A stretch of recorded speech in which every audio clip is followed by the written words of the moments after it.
ఖచ్చితంగా political party పెడతా ఉన్నాం. ఈరోజు శ్రీరామనవమి మంచి రోజు కాబట్టి మీ అందరికీ ఈ మాట చెప్పాలని చెప్పి, అది కూడా నిజామాబాద్ గడ్డ నుంచే మా సొంత ఊరు నుండే చెప్పాలని మిమ్మల్ని అందరికీ కూడా రిక్వెస్ట్ చేయడం జరిగింది. ఏప్రిల్ 25వ తారీఖు నాడు ఉదయం 10 గంటలకు ముహూర్తం ఉన్నది. కాకపోతే పొద్దున్నే 10కే ఉంది ముహూర్తం కాబట్టి మా కార్యకర్తలతో చేసుకుంటా ఉన్నాం.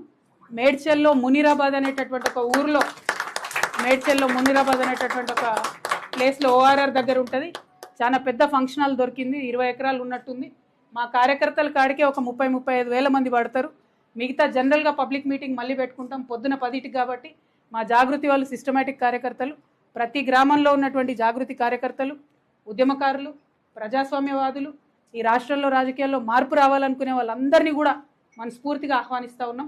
ఏప్రిల్ 25వ తారీఖు, వచ్చే నెల ఏప్రిల్ 25వ తారీఖు నాడు మార్నింగ్ 10 o'clockకి మేము జెండా ఆవిష్కరణ చేసి మా పార్టీ పేరు చెప్తాము. మంచి ముహూర్తం ఉంది. మీ అందరికీ తెలుసు, నేను ముహూర్తాలని బలంగా నమ్ముతా. మరి కాలానుగుణంగా పనులు చేస్తే ప్రజలకు కలిసి వస్తుందని నేను బలంగా నమ్ముతున్నా కాబట్టి ఆ ఉదయం పూట అయినా తీసుకోవడం జరిగింది. ఆ మొత్తం డీటెయిల్స్ అన్నీ కూడా ట్విట్టర్లో, ఫేస్బుక్లో, వాట్సాప్లో మళ్ళీ మీకు లొకేషన్తో సహా, ఆ హాల్ పేరు ఆద్య కన్వెన్షన్, అద్వయ కన్వెన్షన్, మునీరాబాద్. మార్నింగ్ 8 కల్లా మన కార్యకర్తలందరూ చేరుకోవాలి. ఎందుకంటే 8 నుంచి మనం అందరం కొంత మాట ముచ్చట వేసుకొని 10కి ముహూర్తం ఉంటుంది కాబట్టి 10కి లాంచ్ చేసుకుందాం. ఆ మొత్తం 18 ఎకరాల్లో కూడా మరి ప్రాంగణాలు ఎట్లా ఉండాలి,